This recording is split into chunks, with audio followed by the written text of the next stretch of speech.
Atenção, emissoras curiosas, para 3 fatos curiosos do dia 21 de agosto.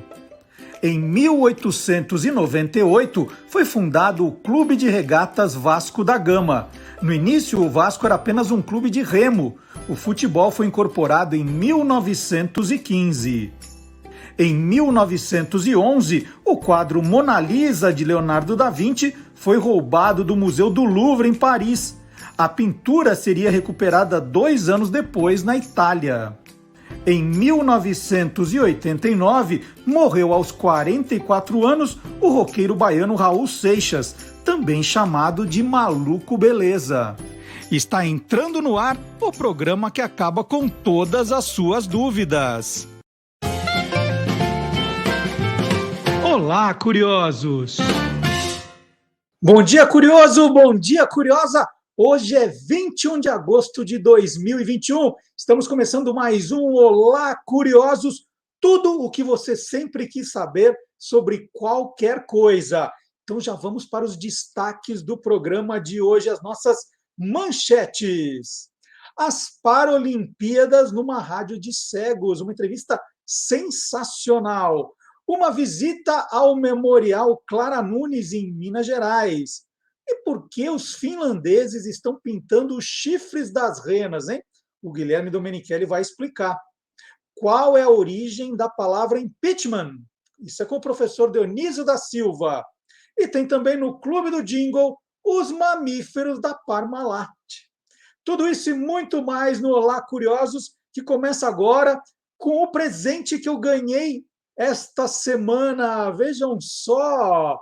Eu ganhei esse topodídio da nossa seguidora, da nossa fã, da nossa ouvinte, a Silvânia Cecília Barroso, de Santos. Ela veio de Santos para São Paulo trazer esse presente. É uma edição limitada que a Estrela lançou agora para comemorar os 60 anos do topodídio. Está aqui, ó, edição comemorativa dos 60 anos do topodídio. Topodídio criado em 1959 na TV italiana e chegou ao Brasil em 1969 num programa junto com o Agildo Ribeiro, né? Mr. Show, 69. E aí foi o bonequinho que eu ganhei com 5 anos, 6 anos. Ia para cima e para baixo comigo. Se eu não estou enganado, o meu, né, o original, ele tinha a roupa azul e vermelha, né? Não era só vermelha. Mas agora a memória pode me enganar aqui, mas o que eu lembro é que ele tinha uma roupa azul e vermelha, mas não lembro detalhes, precisaria pesquisar para ver. Mas eu queria agradecer demais a lembrança da Silvana, que disse que ouviu Você é Curioso, eu contando dessa história do bonequinho que eu tive, né, que era o meu companheiro, nós andávamos juntos para cima e para baixo, e aí falava que o topodídio é a minha infância, né, marcou a minha infância. E ela disse que quando ficou sabendo dessa edição que a Estrela relançou, né, ela lembrou de mim imediatamente. Que bom, né? Essa parte boa. Olha aqui o desenho original do topodídio. Então, puxa, eu fiquei muito emocionado de verdade. Foi uma surpresa e tanto que a gente abre uma caixa, né? E mais do que o objeto, a lembrança da Silvana, que ela lembrou da história, comprou o boneco, trouxe para São Paulo de presente. Então, isso, sem querer imitar o cartão de crédito, isso não tem preço. E eu vou fazer também um vídeo, Silvana, para o TikTok, contando histórias aqui do topodídio. E então queria dividir isso com vocês, esse presentaço que eu recebi essa semana. Então, vamos agora chamar o Gilmar Lopes. Vamos começar com o Gilmar Lopes, que a gente já resolve essa parte do que é verdade e o que é mentira no programa. Já de cara, pode ser que tenha uma mentira e que depois o resto é tudo verdade. Então, vamos lá. Gilmar Lopes, o nosso checador de fatos. O que você tem para nós hoje, Gilmar?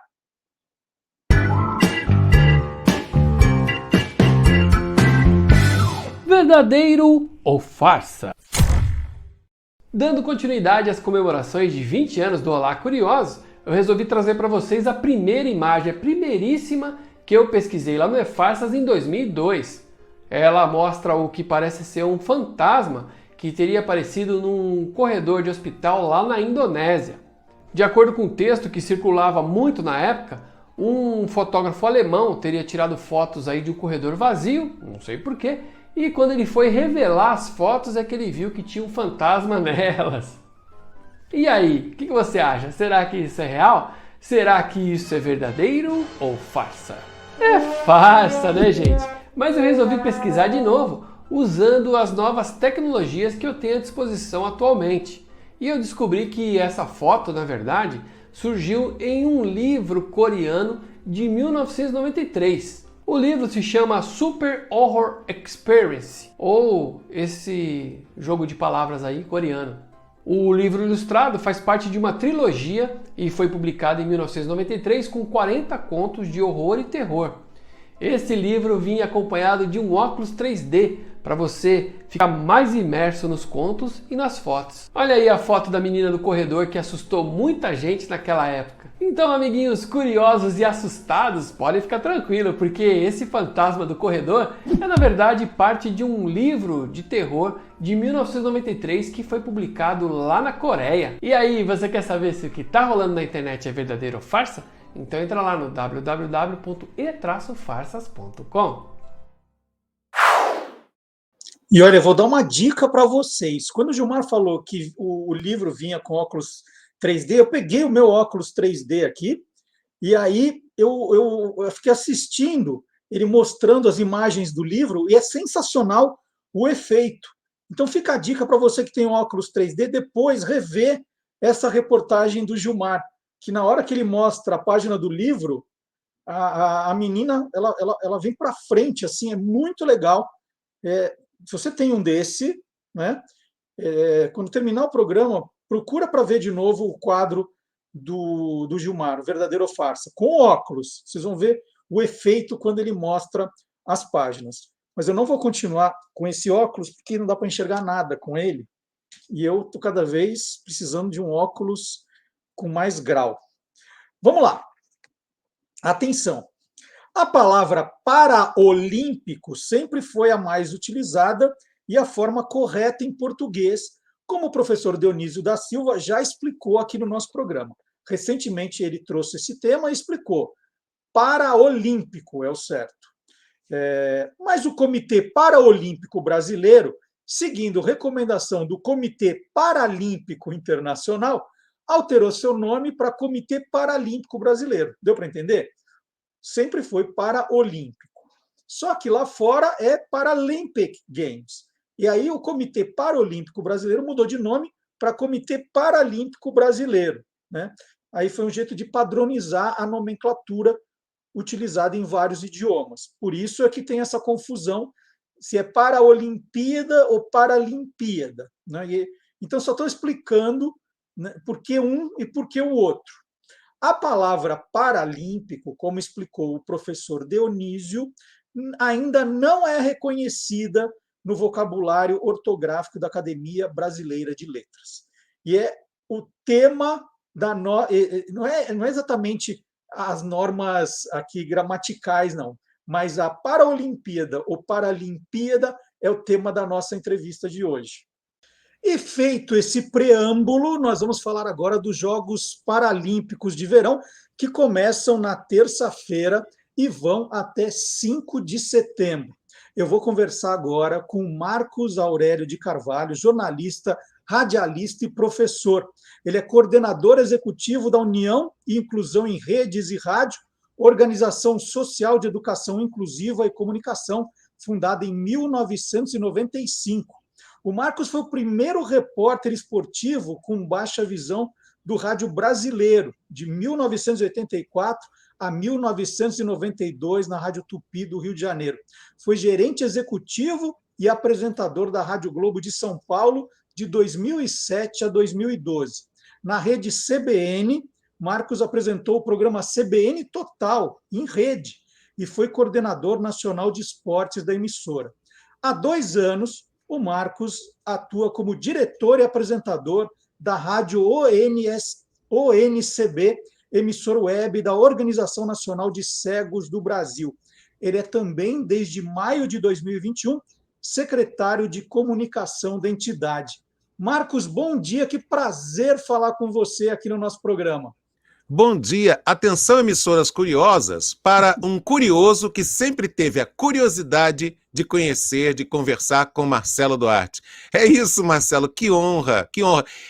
Falei com você fora do ar e agora falo para todo o grande público do Olá Curiosos o seguinte: aqui está um ouvinte que desde 2001, quando o programa estreou, lá com o cara que caçava sacis, ouvia, ainda morando no Rio de Janeiro, o Você é Curioso. Então, é uma grande honra estar aqui com vocês e, né, como era aberto o programa Você é Curioso, e aqui também, no Olá Curiosos, eu diria, atenção para 3 fatos curiosos. Primeiro, repórter esportivo com baixa visão, o cara que entrou no estúdio da emissora para falar pela primeira vez no ar, meio na marra, né, sem consultar os chefes, quando eu tinha 19 anos, e a gente pode e deve falar também, como você disse, da cobertura que vamos fazer, já estamos fazendo, na verdade, antes mesmo de começar, dos Jogos Paralímpicos de Tóquio.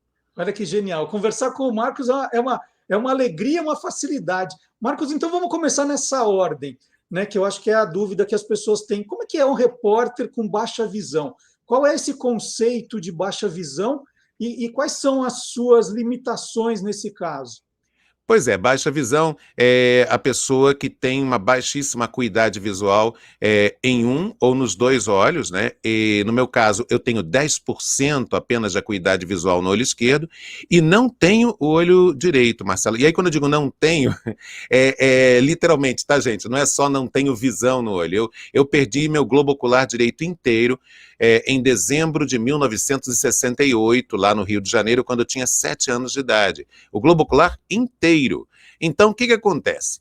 Foi colocada uma prótese estética. Então, eu só tenho o esquerdo e, mesmo assim, 10%. Eu enxergo tudo, gente, nitidamente. Só que longe, é como se as coisas fossem todas pequenininhas, muito pequenininhas, e tremido. Eu vou até simbolizar com a minha mão aqui como é que eu enxergo. Ó, faz esse movimento aqui. É como se o mundo estivesse... Eu vou audiodescrever para quem é cego e está nos acompanhando, eu estou tremendo a mão como se fossem pulsos, dou pulsos de tremida e paro. E às vezes fica constante, é uma tremida constante. É como se o mundo estivesse permanentemente num terremoto.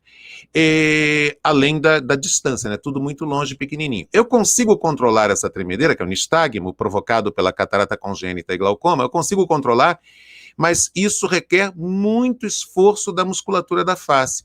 Tanto é que a minha oftalmologista, que é aqui de São Paulo, a doutora Cristina Neumann, ela dizia assim: agora eu entendo que você conseguiu, porque antes eu não entendia como é que você conseguia ser repórter de esporte. Você conseguia parar a tremedeira do seu olho com esforço, só que você chegava em casa exausto, né? Eu dizia, pois é, chegava exausto mesmo, doutora Neumann, e você tem toda a razão. E não adianta, você não usa nenhum tipo de lente, de óculos, porque o jogo de futebol, para quem é um repórter esportivo, o campo é muito grande, né, Marcos? Para enxergar o que está acontecendo do outro lado. Se você já enxerga pequeno, devia ser muito complicado. Pois é, Marcelo, mas isso foi o que apareceu, fazendo uma analogia com o futebol, foi a bola que quicou na minha frente. Porque eu comecei mesmo como plantonista esportivo, aquele cara que dizia assim: olha o gol, aí informe. No Morumbi é o primeiro do Santos, Marinho, Santos 1, Botafogo 0. Eu era o cara que dava o plantão esportivo. Tanto na Roquetes Pinto, na qual eu fiz meu estágio, né, onde eu comecei, quanto na Mauá, Tamoio, foram os outros 2 estágios, e finalmente com carteira assinada na Tupi. E aí, quando eu cheguei na Tupi, poucos meses de plantão esportivo, o Ronaldo Castro, que era o chefe de reportagem, disse para mim: não, você fala bem, você está se formando em jornalismo pela FRJ, vai trabalhar como repórter. Não foi fácil, porque, claro, sempre tem aquele coleguinha que diz: ele não pode, não sei o que e tal, sempre que hoje em dia tem um nome para isso chamado capacitismo, que é quando você parte do pressuposto de que uma pessoa com deficiência não pode trabalhar em alguma coisa. E o Ronaldo, então, disse: não, ele vai trabalhar. Então, eu fiquei 2 meses cobrindo o Bangu, agosto e setembro de 84, assim como aqui em São Paulo, o repórter começava pela Portuguesa ou pela Federação Paulista, lá no Rio era Bangu e América. 2 meses depois ele já me passou para o Botafogo, e foram 8 anos cobrindo os 4 grandes lá do Rio.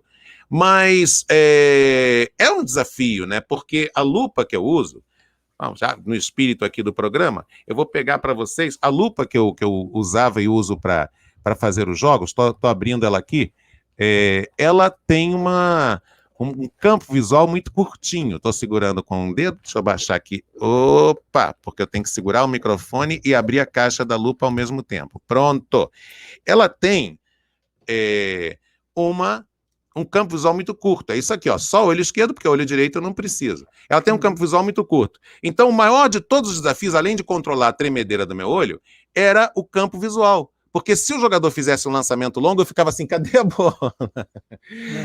Marcelo, e quando chovia? Eu fazia muitos jogos pela Rádio Tupi do Rio de Janeiro, em Santos, naquele Mundial de Sêniors do Luciano do Vale, a Rádio Tupi cobria, e certa vez caiu um temporal em Santos. A Vila Belmiro estava com... A gente tinha literalmente, não era figura de linguagem, literalmente a água quase até o joelho, na beiradinha do gramado ali, quase encostado onde hoje tem umas tribunas, umas cadeiras especiais. E quando chovia não tinha outro jeito, meu amigo. Aí eu me socorria com um colega do lado. Eu cutucava ele, foi pênalti. Foi pênalti, realmente um lance que não tem a menor dúvida. O árbitro marcou. Como é que eu já não enxergo direito? Caía aquela chuvarada no óculos. Eu ia dizer se foi pênalti ou não. Então eu cutucava o colega do lado. Certa vez foi um colega da Rádio Tribuna de Santos. Foi pênalti, não? Ele falou, foi. Eu falei, é isso, foi pênalti, não. Você realmente um lance sem dúvida. Porque não tinha outra solução. E você falou dessa invasão de um estúdio, que foi a sua estreia do rádio. Como é que foi essa história? Então, em agosto de 81, eu já era estudante de jornalismo, começando, né, como estudante de jornalismo da UFRJ, da Universidade Federal do Rio de Janeiro, e eu fui aprovado, eu e mais 3 colegas, a Rita Araújo, a Rita de Cássia Simões Araújo, o Cícero Rodrigues, que hoje em dia é um brilhante repórter fotográfico, e o Wilson Machado Tosta, que é o atual não, há muito tempo, editor de política do Estadão lá no Rio. Nós 4 fomos aprovados para um estágio na Rádio Roquete Pinto, que é a rádio do governo do Estado do Rio. Foi meu primeiro estágio. E era o estágio para redigir notícias. O meu papel era pegar notícia de jornal e transformar em texto para rádio. Que, aliás, foi o primeiro assunto em que eu dei aula, né, nesses meus 30 anos como professor, 31 anos como professor. E aí, eu trabalhava só no jornalismo e de segunda a sexta. Estagiária, segunda a sexta, não tem sábado, não tem domingo. Eu morava no Complexo do Alemão, onde eu nasci, na comunidade da Fazendinha. E meu pai tinha oficininha lá de rádio e TV nos fundos da nossa casa, que era o que nos sustentava.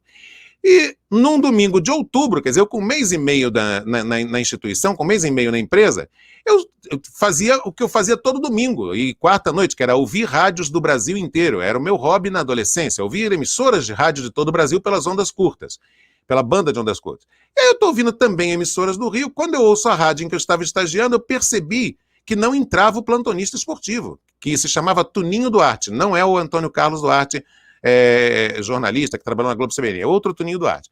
Eu liguei para a rádio, atendeu um operador de áudio chamado Cabral, não me lembro o primeiro nome dele. Falei, Cabral, o que está havendo? Ih, o Tuninho Duarte ficou gripado, está doente? Não vem. Aí eu falei, tô indo para aí. Juntei umas moedinhas com minha mãe, minha saudosa dona Marli, falei, mãe, é a minha chance de mostrar que eu, além da redação da rádio, que eu já estou trabalhando há 1 mês e meio, é a minha chance de mostrar que eu também posso fazer microfone. E o que eu peguei? Eu peguei a papelada em que eu já brincava disso. Eu brincava de anotar resultados, eu brincava de anotar os nomes dos locutores das rádios. Nós, pessoas com deficiência visual, em geral, somos muito apaixonados por rádio. Peguei aquilo, juntamos moedinhas, peguei um ônibus 296 em Auma Castelo, fui para o centro do Rio de Janeiro. Como eu tinha o crachá de estagiário, me deixaram entrar na portaria. Fui lá para o 11º andar, entrei no estúdio e falei, Cabral, pode abrir o microfone? Ele falou, como assim? Pode abrir o microfone. Confia em mim. Eu abro o microfone e digo, Sérgio! Sérgio é o Sérgio Maurício, atual narrador de Fórmula 1 da Bandeirantes. Na época, também muito jovem, ele era o âncora que fazia a pré-abertura do futebol, e depois virava repórter de campo ao longo do jogo. O Sérgio até conta isso rindo, né? Depois eu que fiz o contrário, eu que trouxe ele para a CBN em 2000, quando eu fui coordenador nacional de esportes da CBN. Mas voltando à história. O Sérgio, era segundo domingo de outubro de 81. O Sérgio levou um susto, mas falou, informe. Eu digo, Sérgio, aqui Marcos de Carvalho, na época era Marcos de Carvalho, não Marcos Aurélio. Aqui Marcos de Carvalho, estagiário do jornalismo, nosso Tuninho Duarte está doente, quem vai fazer o plantão esportivo hoje sou eu. Eu com 19 anos de idade. Era uma espécie de desobediência civil. Aí eu entrei no ar e comecei a dar os resultados, E assim, para mim, aquilo foi tranquilo, porque eu brincava daquilo na minha adolescência, de anotar resultados, de ouvir rádios do Brasil. Então, levei dentro da mochila um radinho que tinha banda de onda curta, outro radinho para ouvir as emissoras locais do Rio, e fui dando resultado. Em São Januário é o primeiro do Vasco, Roberto, Vasco 1, Madureira 0. E fui informando. Quando terminou, eu tive duas situações, uma ótima e uma péssima. A ótima é, na segunda-feira, a equipe de esporte estava doida, queria me levar para o esporte. Não, você é muito bom, vou levar você. E as minhas duas chefes de jornalismo, Sônia Regina Facini e Solange Dadalt, queriam a minha demissão. Você não tinha o direito de entrar no ar sem nos consultar e tal. Mas é assim, foi uma. E o curioso é que eu era muito tímido. Eu era muito tímido nessa época. Dá para ver mesmo. Não, Marcelo, é impressionante. Quem me conheceu até meus 16, 17, mas ali já não era tão tímido quanto até os 16. Eu era aquele menino que sentava na primeira fileira da escola, ficava quietinho ali, mas quando se tratava de lutar pelo meu projeto profissional, eu era ousado. Eu era tímido para outras coisas. Agora deixa eu só fazer um pulo no tempo, né? Que essas histórias são ótimas, mas eu queria aproveitar para falar da Paraolimpíada ou Paralimpíada, para falar da transmissão que vocês estão pretendendo fazer, né, Marcos? Que é um momento muito importante e que tem uma crítica aí de que não há uma cobertura igual a que há para as Olimpíadas habitualmente. Como é que vocês vão cobrir pela Rádio ONCB esse evento?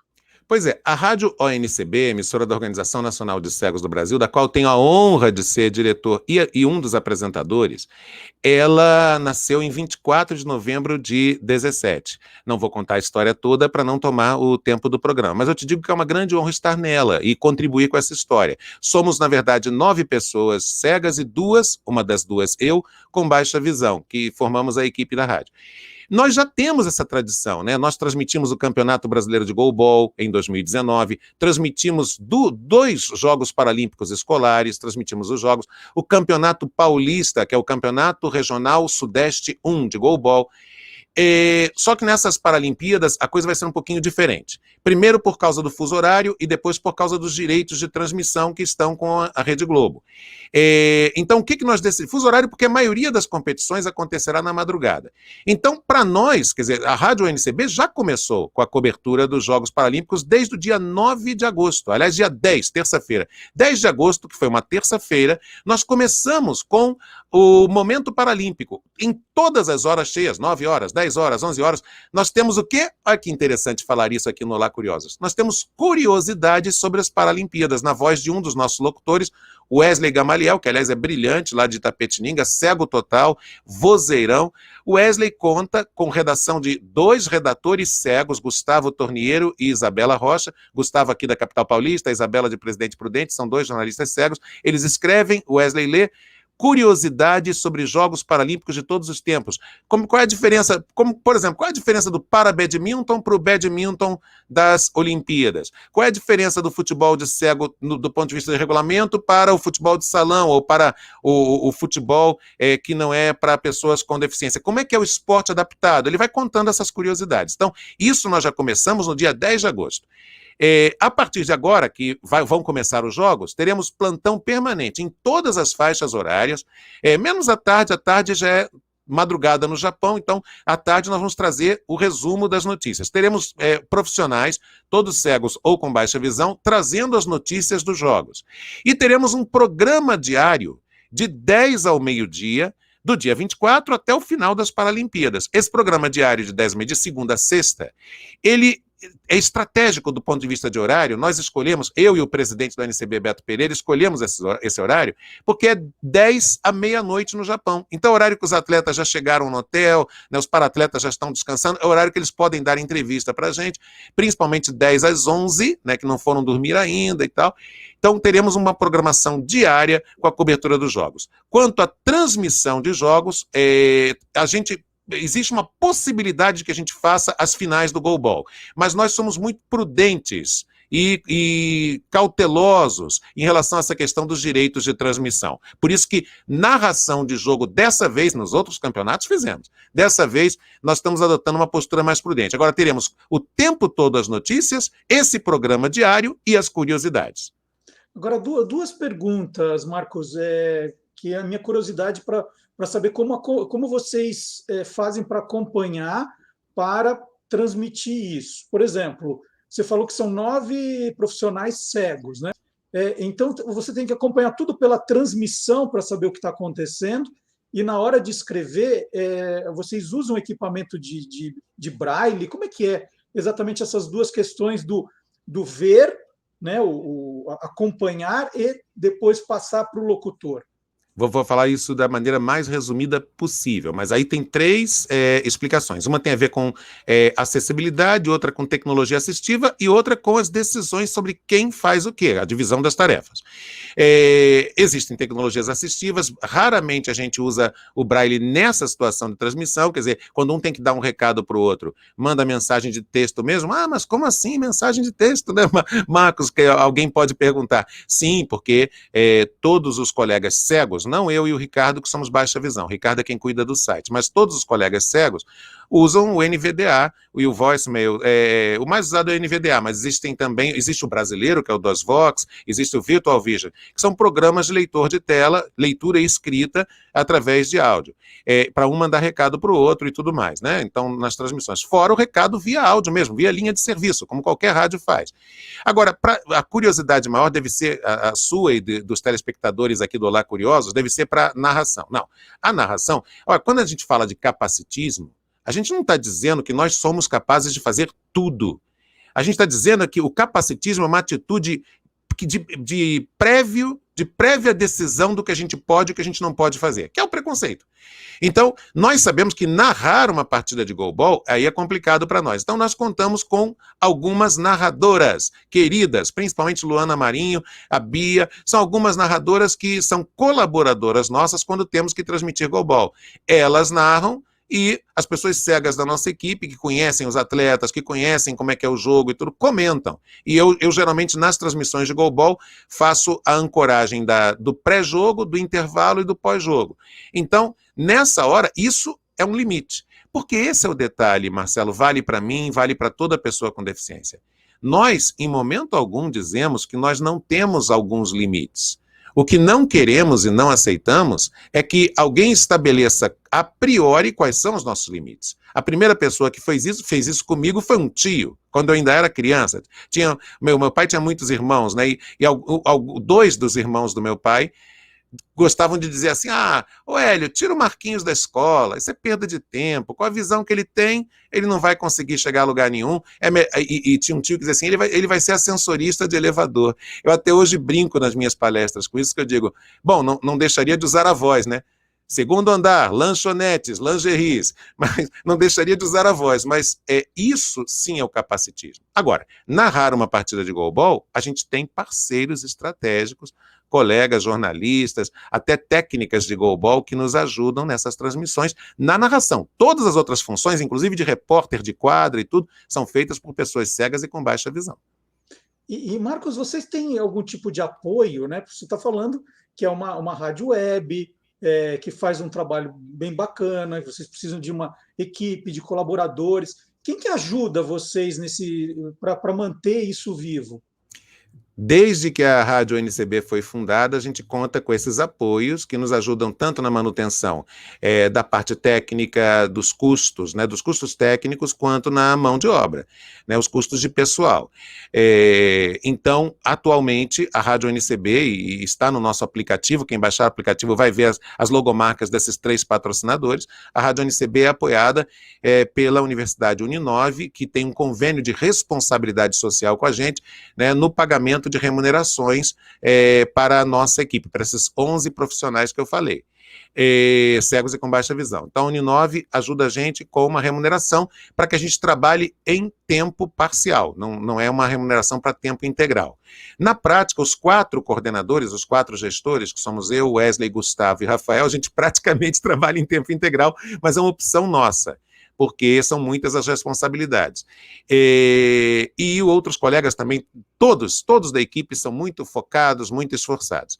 Então, o custo de pessoal é a Uninove. O custo de manutenção de equipamentos, os outros custos da rádio, os custos de não pessoal, são bancados por um apoio do Comitê Paralímpico Brasileiro, do CPB, e da Magnus Cão Guia, que é a principal fundação de formação, de treinamento de cães-guia na América Latina, uma das principais referências do mundo nesse tipo de apoio, nesse tipo de preparação. Então, essas são as instituições que apoiam o trabalho da rádio da Organização Nacional de Cegos do Brasil. E onde nós encontramos? Se a gente quiser acompanhar agora os Jogos Paralímpicos pela rádio ONCB, como é que a gente faz, Marcos? Marcelo, é muito simples. Quem quiser acompanhar a gente pode baixar o aplicativo, é só digitar lá rádio ONCB, de Organização Nacional de Cegos do Brasil. Rádio, espaço, ONCB. Ele está disponível tanto no iOS quanto no Android. Então é só ir lá e baixar nosso aplicativo. Ou você pode entrar no nosso site, www.oncb.org.br/rádio. Muito simples. Aí vai lá, aperta o play, apertar o play, e aí o que você vai ouvir? Primeiro, no ponto de vista musical, no plano musical, que é a nossa linha musical da rádio. MPB, pop nacional, pop internacional. E intercalados com o quê? Notícias sobre inclusão e acessibilidade de pessoas com deficiência, o que há de mais recente sobre noticiário das lutas por garantia e defesa dos direitos das pessoas com deficiência, tudo de uma forma descontraída, leve, não é uma rádio pesada, não é uma rádio panfletária, militantesca, não tem aquele discurso panfletário, é uma rádio de defesa de garantia de direitos de pessoas com deficiência, mas do jeito que nós defendemos, eu, Beto, os outros colegas. Beto é o presidente da UNCB. Beto também é radialista, trabalhou muitos anos em rádios de Jundiaí e é cego total, brilhante radialista, o presidente da Organização Nacional de Cegos do Brasil. Então a gente faz uma rádio leve que alterna entrevistas, reportagens, também dicas sobre direitos de pessoas com deficiência, alternando com música popular brasileira, pop nacional e internacional. Que maravilha. Então fica a dica aí para quem quiser uma cobertura com muito mais sensibilidade das Paralimpíadas. Começam terça-feira e vão até o dia 5 de setembro. A dica é Rádio ONCB, da Organização Nacional de Cegos do Brasil. E eu agradeço imensamente essa conversa. Quando o papo está bom, ele passa muito depressa. Então fica o convite para o Marcos, depois que passar a Paralimpíada, que ele vai trabalhar muito, porque antes ele trabalhava em período integral, mas só durante o dia. Agora vai trabalhar durante o dia e durante a madrugada. A madrugada. Meu fuso horário será japonês. Prepare-se. Aí nós voltamos para conversar mais sobre sua carreira, tá bom, Marcos? Tá ótimo, Marcelo. Foi uma grande honra estar aqui. Repito, eu sou um ouvinte, agora telespectador do Olá Curiosos, e sempre admirei muito o seu trabalho, né, o trabalho das demais pessoas que atuaram com você, do Marcelo Abud, da Silvânia, de todo mundo que atuou e atua com você. Eu sou fã do seu trabalho, tanto nos livros, quanto na rádio, quanto agora no YouTube. Um grande abraço. Muito obrigado, viu, Marcos? Um grande abraço para você também. E agora nós vamos provar que o mundo inteiro é curioso. Vamos ver.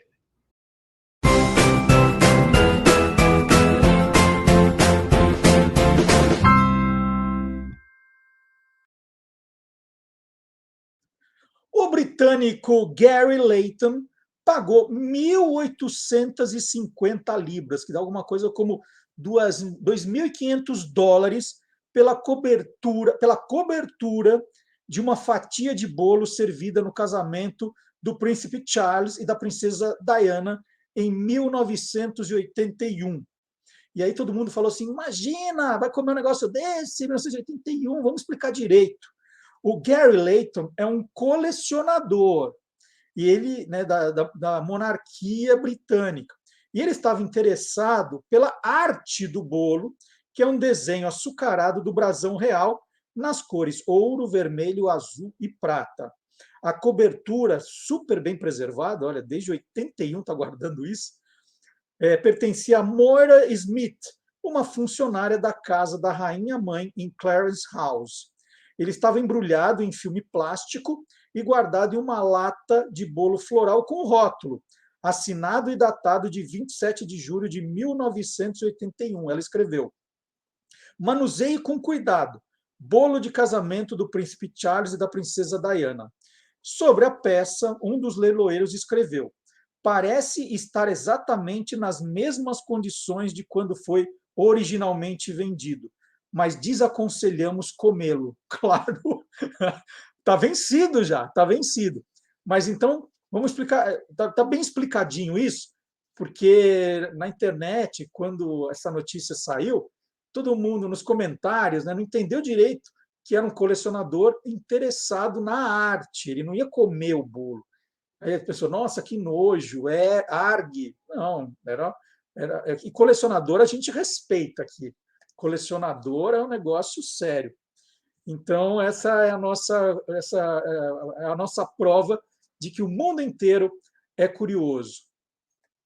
E agora nós vamos chamar o Guilherme Domenichelli. Já que ele está falando de aniversário, né, ele já está antecipando o Natal.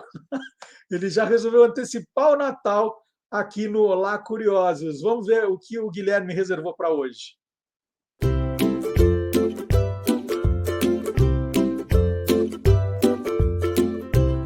Soltando os bichos, com Guilherme Domenichelli. O animal que eu vou mostrar hoje é um dos mais famosos do mundo. Eu tenho certeza que você conhece. A rena. Todo mundo conhece as renas, porque são animais ligados ao Natal. Elas que puxam o trenó do Papai Noel.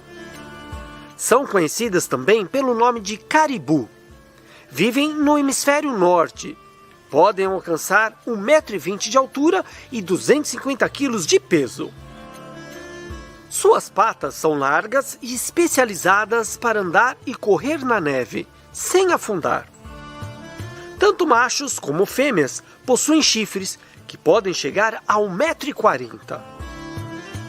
Em algumas regiões, por exemplo na Finlândia, muitas renas são atropeladas nas estradas todos os anos.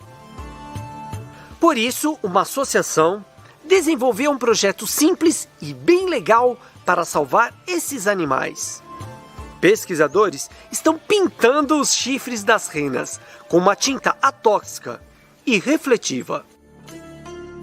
Funciona como os coletes reflexivos que muitos trabalhadores ou ciclistas usam durante a noite.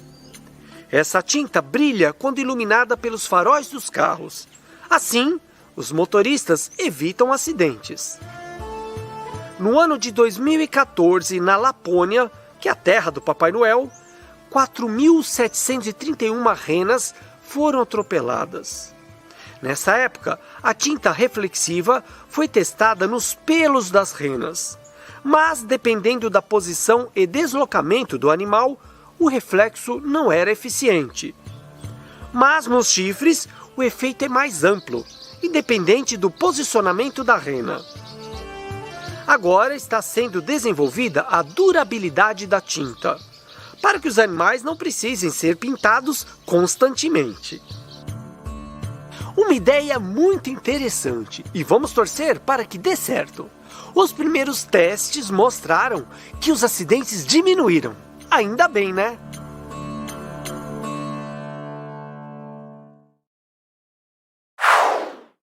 E vale sempre a pena lembrar que o Guilherme Domenichelli tem o seu canal no YouTube também, o canal Animal TV, trazendo mais curiosidades sobre animais do que ele nos brinda aqui. Então, o canal Animal TV do Guilherme Domenichelli, sempre vídeos muito, muito legais. E quem também resolveu soltar os bichos no programa de hoje é o professor Fábio Dias, que é autor do livro Jingle é a Alma do Negócio. Mas o professor Fábio não soltou todos os bichos. Ele começou pelos mamíferos. Vamos ver?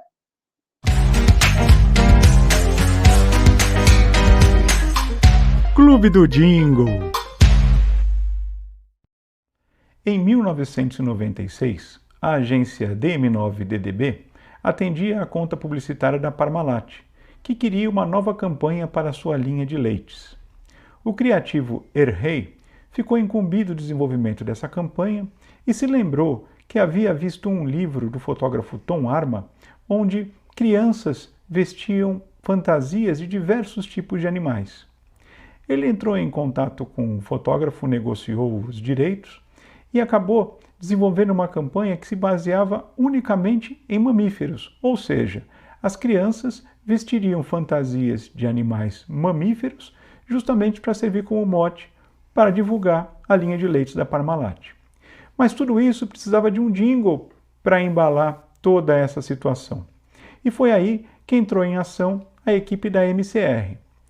César Brunetti, Maurício Novaes, Sérgio Mineiro e Sérgio Campanelli desenvolveram jingles que até hoje estão na memória de diversas gerações.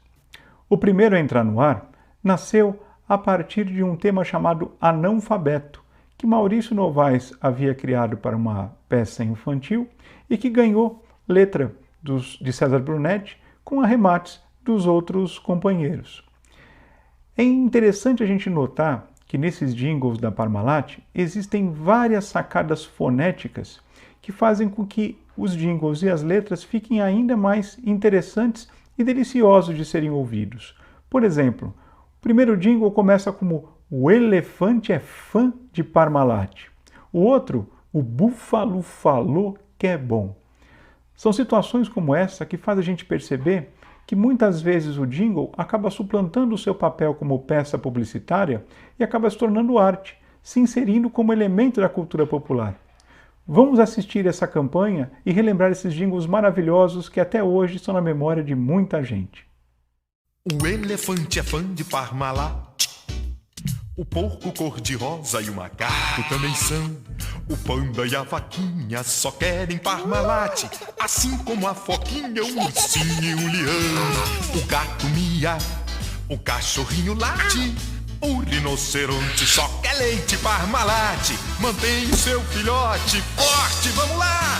Trate seus bichinhos com amor e Parmalat. Tomou? O búfalo falou que é bom. O gorila falou que faz bem. O tigre de Bengala diz que não fica sem. O elefante, o porco espinho e a zebra adoram também. O urso branco, o urso pardo, o leão marinho e o esperto leopardo. Toda a floresta vira uma festa quando tem iogurte Parmalat. O búfalo falou que é Muito bom! E agora é hora de lembrar vocês que o Guia dos Curiosos, além de estar aqui aos sábados, né, no Facebook, no YouTube, no Olá Curiosos, está também em todas as redes sociais. Nós estamos no Facebook, no Twitter, eu falei todas as redes sociais, não, nas principais. No Facebook, no Twitter, no Instagram e no TikTok. Eu vou lembrar os destaques de cada rede social. Vamos começar pelo TikTok. Sempre, todos os dias, um videozinho de 1 minuto com uma curiosidade bem bacana. Essa semana, a que deu mais audiência, que rendeu mais comentários, e é bom em todas as redes que vocês comentem, compartilhem, curtam, foi a explicação do nome do chocolate em pó da Nestlé, que muita gente conhece como chocolate do padre, mas não é bem do padre. Então, eu vou aproveitar agora, para quem não viu, quem ainda não conhece a nossa conta no TikTok, esses vídeos estão no Instagram também, do Guia dos Curiosos, tá? É no TikTok e no Instagram todos os dias. Então tá aí, ó, a origem do nome. É chocolate do padre? Muita gente chama esse chocolate em pó aqui de chocolate do padre, mas não é nada disso. O nome verdadeiro está bem pequenininho aqui na embalagem, é Dois Frades. Os Dois Frades surgiram na caixa do chocolate em pó Gardano, empresa fundada em 1921. A imagem reproduz um quadro de 1913 chamado O Prato Favorito, do italiano Alessandro Sani. Sani adorava satirizar o modo de vida dos frades. Só que no quadro original, os dois não estavam comendo chocolate, não. Eles estavam experimentando o molho de um frango assado. Paulo Gardano, dono da Gardano, adorava a arte e fez a brincadeira. Em 1957, a Nestlé comprou a Gardano e resolveu manter a embalagem original com o padre, quer dizer, com os dois frades. Então tá aí. Todos os dias esse videozinho é 1 minuto. É 1 minuto com uma curiosidade bem bacana, com uma história bem legal. Eu aprendi um monte com essa pesquisa, né? Eu não fazia ideia, achei que os frades estavam comendo chocolate mesmo, mas olha só, estavam provando o molho de um frango assado. Olha que divertido ficou, né? Hoje é o tal do chocolate do padre, não tem jeito. E vou aproveitar também para recomendar o Guia dos Curiosos, edição fora de série, que você pode presentear os curiosinhos, os curiosões que você tem. A primeira edição totalmente colorida, com muitas imagens, de curiosidades de 18 temas diferentes, é bem divertido. Olha só, com logomarcas, mapas, infográficos, olha quanta ilustração. Como encontrar? É só entrar no site do Guia dos Curiosos, está aí guiadoscuriosos.com.br. Você já vai logo de cara esbarrar com um banner, né? A faixa em cima. Só clicar, você já entra direto na loja. Então, está aqui, Guia dos Curiosos, edição fora de série. Já que o Guilherme Domenichelli já adiantou o Natal, você já pode reservar para o Natal, hein? Tem um monte de gente que você deve conhecer que é curiosa, que pode ganhar um presente de Natal. Para o Guilherme, ele já está falando de rena, então já é Natal. Se bobear, semana que vem vai falar da pomba da paz do dia 1º de janeiro, né? E aproveitando também, e vou passar aqui o endereço para você se comunicar com a gente. O Guia dos Curiosos, né? O Olá Curiosos tem esse canal, olacuriosos@guiadoscuriosos.com.br. Se quiser mandar uma sugestão de pauta, uma foto, um vídeo, né? Se você quer contar uma história sua com o Guia dos Curiosos, você manda para cá, olacuriosos@guiadoscuriosos.com.br. E agora nós vamos chamar o professor Ward Marx. O professor Ward Marx trazendo aí recortes muito curiosos da história. Vamos ver?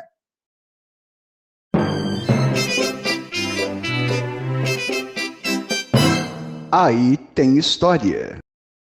Olá, curiosos! Há cerca de uma semana, mais ou menos, arqueólogos anunciaram que teriam sido descobertos em escavações na Turquia restos de uma fabulosa construção. E, obviamente, aí tem história. A tal construção seria o grande Cavalo de Troia. Vamos ver que história tem esse animal. A Guerra de Troia teria acontecido por volta do século XII a.C. Se você não percebeu, já é a terceira vez que eu usei a forma condicional, o verbo no futuro do pretérito. Seria, teria. Por que isso? Porque não temos absoluta certeza de que essa guerra tenha existido realmente. Aliás, ainda há dúvida se Troia existiu. No século XIX, um alemão chamado Heinrich Schliemann, absolutamente apaixonado por coisas da Grécia Antiga, acabou encontrando ruínas de uma cidade que, segundo ele, era Troia. Porém, escavações posteriores mostraram que aquela cidade não podia ser Troia. Mas eles continuaram escavando e encontraram mais de 10 mais de 10 cidades, tá? Uma embaixo da outra, soterradas, cada uma delas pela poeira dos tempos. E uma dessas cidades parecia ter sido destruída pelo fogo durante uma guerra por volta do século XII a.C. Então, ok, consideremos que houve a guerra, e eu já fiz até um post sobre isso aqui no canal, basta procurar. Pois bem, depois de 10 anos de guerra entre gregos e troianos, por isso a gente diz que não dá para agradar a gregos e troianos, ou um ou outro, porque eles ficaram 10 anos em guerra. Nenhum lado parecia que ia vencer, e uma bela manhã, quando os troianos chegaram no alto das muralhas, cadê os navios gregos? Eles tinham partido. tinham voltado, né, pego o rumo inverso que eles tinham tomado 10 anos antes. Foram embora e dava para ver ainda ao longe as velas dos navios gregos. Mas eles tinham deixado na praia uma grande construção, era como que uma estátua feita de madeira, de um grande cavalo. Cavalo é o animal dedicado a Poseidon, o deus dos mares, que era um deus protetor dos troianos, um aliado dos troianos, digamos assim. Oba, os gregos desistiram, vencemos, festa! Então, os troianos, exultantes com a vitória, foram colocando o cavalo para dentro das muralhas. Foi difícil de passar, eles tiveram que quebrar uma parte das muralhas para que aquele imenso cavalo pudesse passar. E colocaram lá dentro da cidade, fecharam os portões e caíram na festa. Depois de 10 anos, nossa, muito pior que pandemia. E durante a noite, quando já estava todo mundo caído de bêbado pelos cantos, uma portinhola se abriu debaixo do cavalo e por ali desceram guerreiros gregos, que abriram os portões da cidade para o exército grego que tinha voltado em silêncio. E aí foi aquele massacre. Depois de 10 anos, os gregos finalmente venceram os troianos. Troia resistiu 10 anos e caiu em uma única noite. Por isso é que se diz para não confiar em presente de grego. É isso. E no programa número 50, já chegou o número 50 do Quem Te Viu, Quem Te Vê, quinta-feira passada, Magalhães Júnior continuou prestando homenagem a Tarcísio Meira, falecido na quinta-feira da semana passada, dia 12. Você lembra que sábado o Maga esteve aqui, nós não colocamos trechos do programa anterior, não, o Maga veio contar curiosidades do Tarcísio Meira e do Paulo José, dois grandes astros que morreram dias seguidos, né, 11 e 12 de agosto. E aí o Maga continuou a homenagem com um programa todinho dedicado a Tarcísio Meira. Agora, como o Tarcísio recebeu inúmeras homenagens, todas justíssimas, nos últimos dias, o Magalhães falou, não, eu quero contar essa história de um jeito diferente, eu quero contar algo que as pessoas não conheçam tanto, né? Que essa é sempre a ideia do Magalhães, contar histórias que não foram contadas ainda. E aí ele explica que a carreira do Tarcísio Meira foi de 6 décadas, né, 60 anos no ar. E o Magalhães escolheu a primeira década, né, a década de 1960. Quando o Tarcísio Meira entra para a televisão, ele não foi um pioneiro da televisão. Quando ele entra para a televisão já tinha quase 10 anos. E aí o Maga conta toda essa história desde 61, se eu não me engano, desde 1961 até 69, da carreira do Tarcísio Meira. E muito legal, foi uma passagem muito interessante para ver como rapidamente ele se tornou um dos grandes nomes da televisão ali. Então fica o convite, nós vamos colocar um trecho agora aqui do programa de quinta-feira, foi o Quem Te Viu, Quem Te Vê, número 50. Mas eu queria muito deixar esse convite, muitos de vocês não viram ainda, vale a pena. Terminou aqui o Olá Curiosos, ou amanhã, domingo, depois do almoço, ou durante a semana, né? Reservar um horário, meia horinha, para assistir, porque é um programa muito especial. Então vejam o especial, na edição número 50 do Quem Te Viu, Quem Te Vê, com o Magalhães Júnior. Agora um trechinho do programa de quinta-feira. Vamos ver?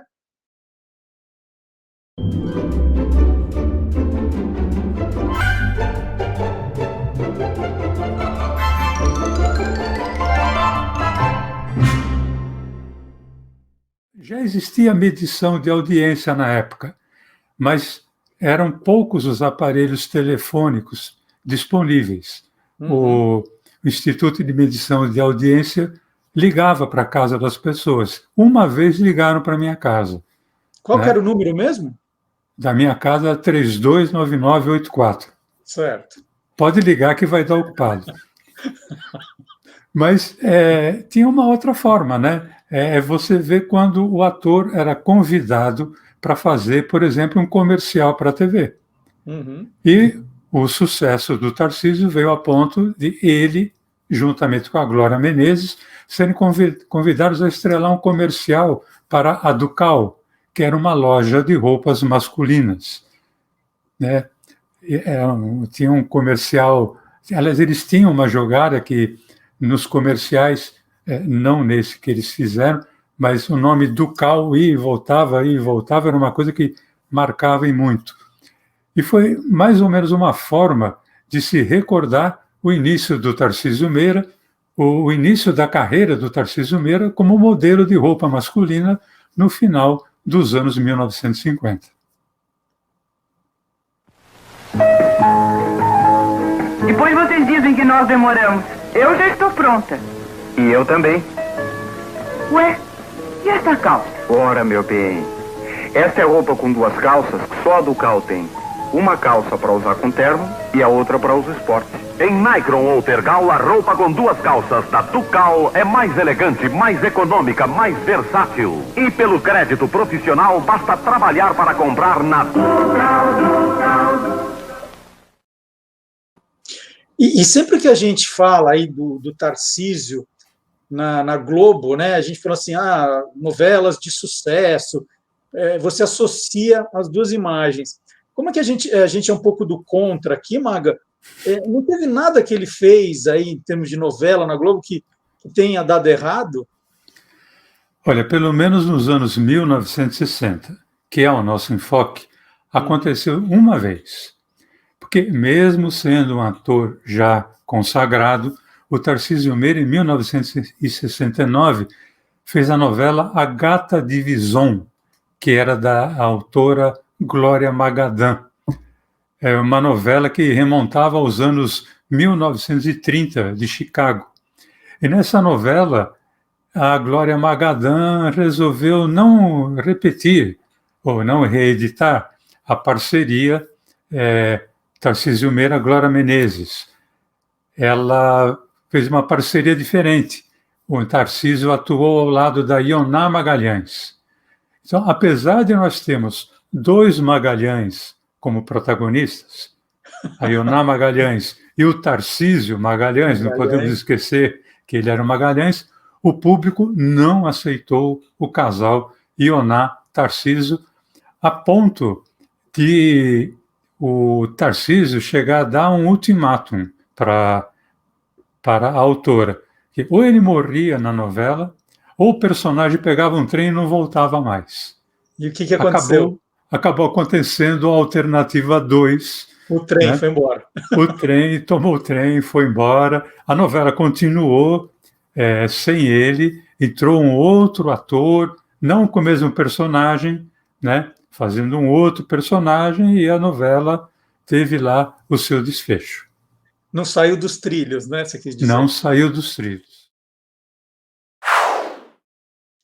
E eu aproveito também, agora, depois do que a gente viu aqui em TV, para deixar outro recado aqui.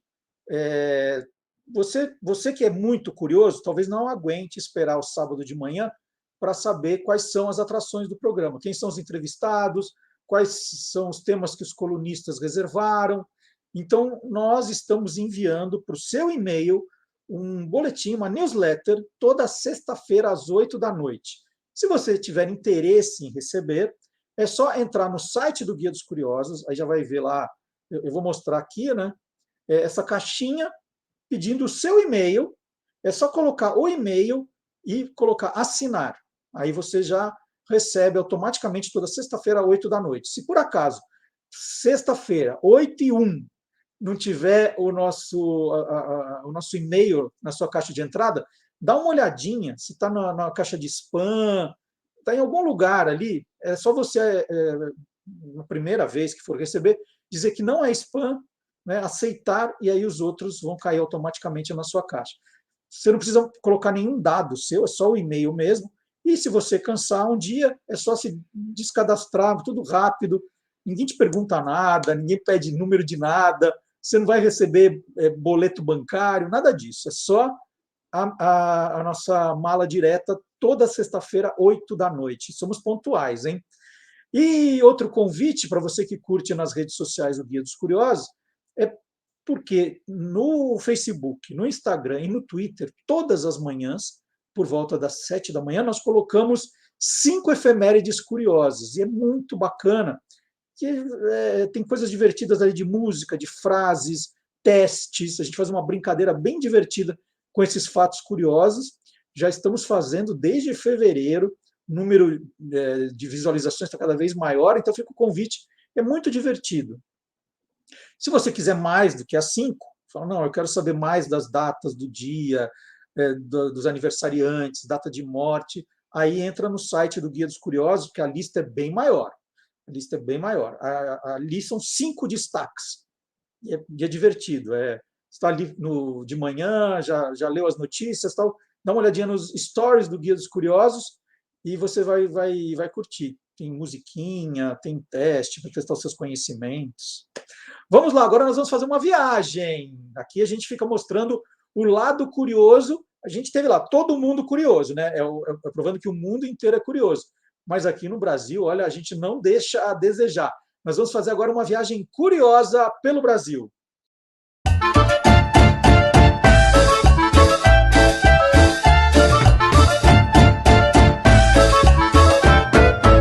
É Brasil que não acaba mais. E hoje o Olá Curiosos vai até a cidade mineira de Caetanópolis, a 103 quilômetros de Belo Horizonte. Agosto é um mês muito importante na história da cidade. A principal filha de Caetanópolis, Clara Nunes, nasceu no dia 12 de agosto de 1942. E o Instituto, né, o memorial que preserva a obra, o legado de Clara Nunes, acabou de completar 9 anos no dia 11 de agosto. E eu vou conversar agora com o curador do Memorial Clara Nunes, o Marlon Silva. Marlon, bom dia. Bom dia, Marcelo. Obrigado pelo convite. Vamos começar contando um pouquinho de Caetanópolis. Como é a cidade de Caetanópolis, para quem não conhece? A cidade de Caetanópolis, ela é uma cidade pequena, né? Uma cidade perto de Belo Horizonte. É uma cidade nova, né? Podemos dizer assim, que emancipou tem pouco mais de 60 anos, né? Nos anos 50, depois dos anos 50, bem depois do nascimento da Clara, né? Era um distrito da cidade de Paraupeba, e após a emancipação, né, virou a cidade de Caetanópolis. Mas é uma cidade que é pequena, em torno dos seus 10 mil habitantes, né, perto de Sete Lagoas, a mais ou menos 100 quilômetros de Belo Horizonte. E a Clara Nunes está por toda a cidade, Marlon, assim, tem estátua em homenagem a ela, tem a Avenida Clara Nunes, né? A Clara morreu muito jovem, em 83. Uhum. A cidade prestou várias homenagens a ela? Sim, hoje a gente tem, né, além na cidade, além do Memorial Clara Nunes, né, que foi inaugurado há 9 anos, a gente tem lá na cidade, né, na cidade de Caetanópolis. No próprio memorial foi inaugurado há uns anos uma estátua que foi feita por uma artista plástica de Belo Horizonte, Elis Machado, né, que doou para o Instituto. A cidade faz um festival anual, né, a partir da prefeitura, o Festival Cultural Clara Nunes, que é desde 2006, né, sempre em agosto, no período do aniversário da Clara. E recentemente também inaugurou um bairro, né, um bairro novo na cidade, o bairro Clara Nunes, em que todas as ruas são em homenagem às músicas da Clara. Né? Então vai ter lá a rua Omar Serenô, vai ter coisa assim. Isso, o bairro já foi iniciado, né? Já tem várias casas, né? Um bairro recente lá na cidade, na entrada da cidade. E o memorial está aberto hoje em dia. Vamos falar do memorial agora. Você é o curador do Memorial Clara Nunes. Como é esse memorial? Ele está funcionando? Ele é aberto ao público? Explica para a gente, Marlon. Então, Marcelo, ele foi inaugurado em 2012, né? Em 2012, a gente inaugurou com uma exposição que abordava sobre a carreira da Clara, né, sobre a infância, a carreira dela, né, até 83, então era um panorama bem geral da carreira da Clara, por ser uma exposição inaugural. Em 2014, a gente mudou a exposição, né, porque o memorial, a ideia é fazer exposições cíclicas, né, devido ao tamanho do acervo que a gente tem lá. E aí a gente inaugurou a exposição Clara Mestiça, né, sobre o show da Clara, que ela fez em 1981, né, que era o espetáculo Clara Mestiça, que ficou assim, mais de 100 apresentações no Rio de Janeiro, no Teatro da Clara, né, Teatro Clara Nunes. E depois essa exposição ela ficou era para ser finalizada em 2016, mas como por falta de recursos, né, o memorial manteve a exposição até 2018. Né?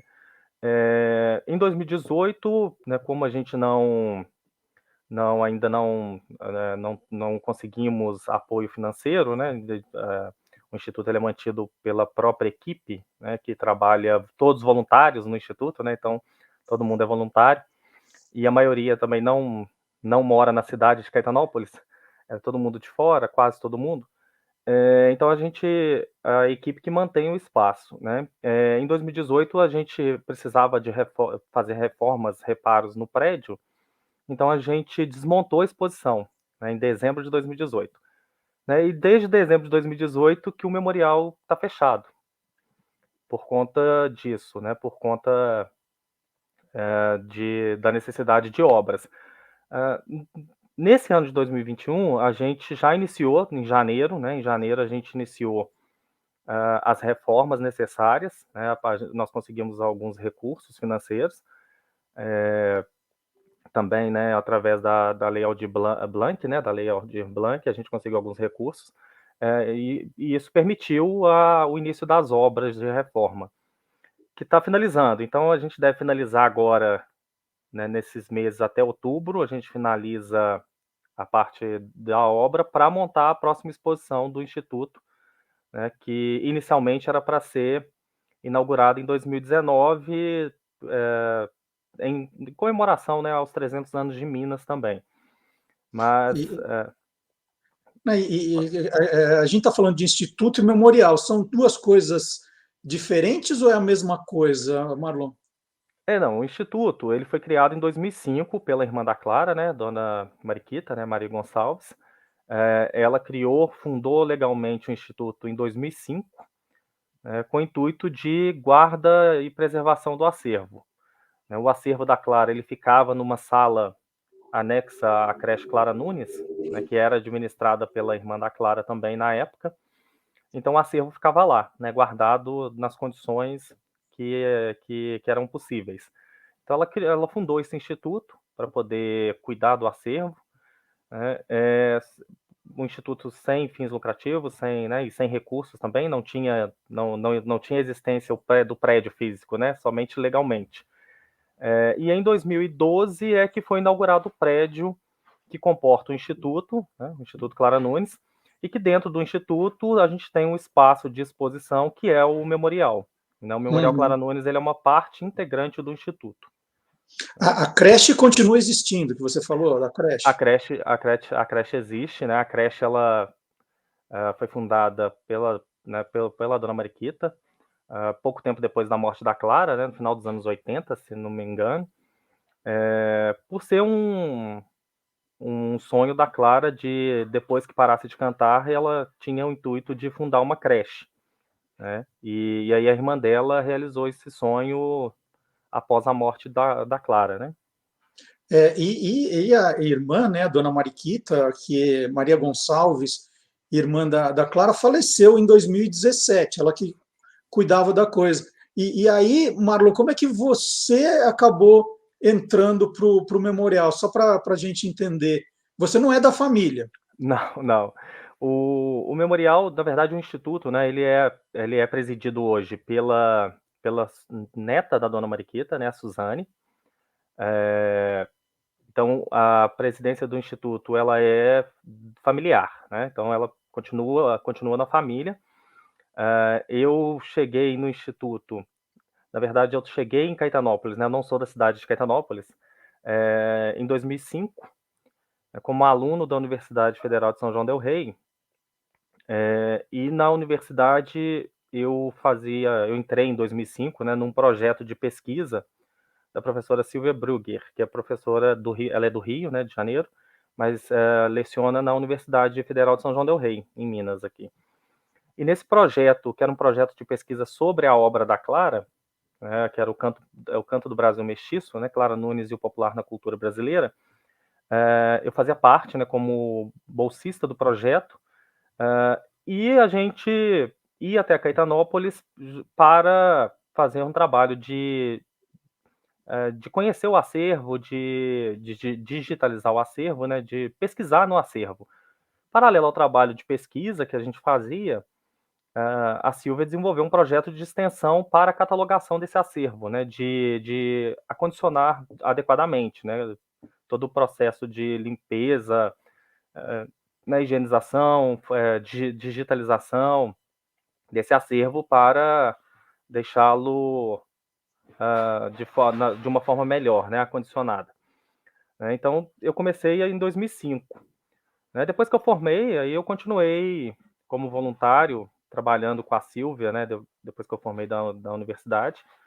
Eu voltei para minha cidade, né, que é a Conselheiro Lafayette, aqui em Minas Gerais, e continuei no projeto de forma voluntária, e depois, com o tempo, eu fui assumindo esse papel, né, de curadoria do Memorial Clara Nunes, quando inaugurou, e hoje eu coordeno, junto com a Silvia, esse trabalho de conservação do acervo, de catalogação, da parte do acervo, né, que é a nossa maior preocupação, que é manter o acervo por muitos anos, né, de deixar isso para gerações futuras. E junto com o cuidado com o acervo, eu desenvolvo junto com a equipe, né, com a Silvia e os outros alunos que fazem parte do projeto, a parte das montagens das exposições, né, de todo o trabalho que envolve o memorial, né, e a parte técnica do Instituto também. O acervo é bastante grande, Marlon? Então, na verdade, até hoje a gente não terminou, né, pra você ter uma ideia. Como a gente não é da cidade, né, então a gente vai em períodos de férias, feriados prolongados, né, então a gente sempre vai para lá nesses períodos para poder o trabalho andar. E eu cheguei lá em 2005 e até hoje a gente não conseguiu terminar de catalogar o acervo, né, nós estamos aí em 2021. Isso em função também, como, né, você pontuou, que a dona Mariquita faleceu recentemente, então muitos objetos que ainda estavam com ela foram levados para o Instituto, né, e ainda não foi possível catalogar. Nós temos mais ou menos catalogados até o momento em torno de 10.000 objetos, né, e variado, né, um acervo variado, porque a gente tem as vestimentas da Clara, né, as roupas da Clara, de shows, enfim, roupas, né, também de uso pessoal, mas a maioria é de espetáculos, né, de apresentações. A gente tem adereços como a tiara de conchas, né, colares, as guias religiosas, os santos, que é os santos barrocos que a Clara tinha na casa dela, né, os santos, oratórios, objetos religiosos da Clara, sapatos, enfim, muita matéria de jornal, muito papel, fotografia, troféus, móveis, então é bem amplo, né? Mas que a Clara guardava ou que a irmã dela, a dona Mariquita, guardava? Sobre as matérias? Esse material, a Clara tinha esse... Isso, era da Clara. Era tudo dela, né? Na verdade, desde o começo da carreira, ela já colecionava tudo que saía sobre ela na imprensa, né? Nos anos 60. Quando ela vai para o Rio, ali mais ou menos a partir de 73, 74, ela contrata uma empresa, tinha uma empresa que fazia esse trabalho, né, de buscar na imprensa tudo que saía sobre ela e montava álbuns com esses recortes de jornal. Então, até 83, quem fazia esse trabalho para a Clara era uma empresa, né, e fazia mensal, né? Esses álbuns são, né, mensais, né, com matérias de jornal. Então, todo o material que a gente tem no acervo era da própria Clara, e que depois ficou sob a guarda da irmã, né, depois do falecimento dela. Ô Marlon, e tirando a coisa de recortes, discos, vestidos, né, roupas, tem alguma coisa que te chamou a atenção por ser muito curioso? Assim, nossa, como é que alguém guardou isso aqui? Eu, por exemplo, eu adoro guardar coisas a meu respeito. Eu Aham. guardei o número da minha senha da primeira dose da vacina contra o coronavírus. Ah, Eu sim. guardei o númerozinho da senha. Quando você procurou alguma coisa, assim, quando você estava mexendo com o acervo, veio alguma coisa muito diferente, muito curiosa? Então, tem alguns objetos, né, que me chamaram bastante atenção, assim.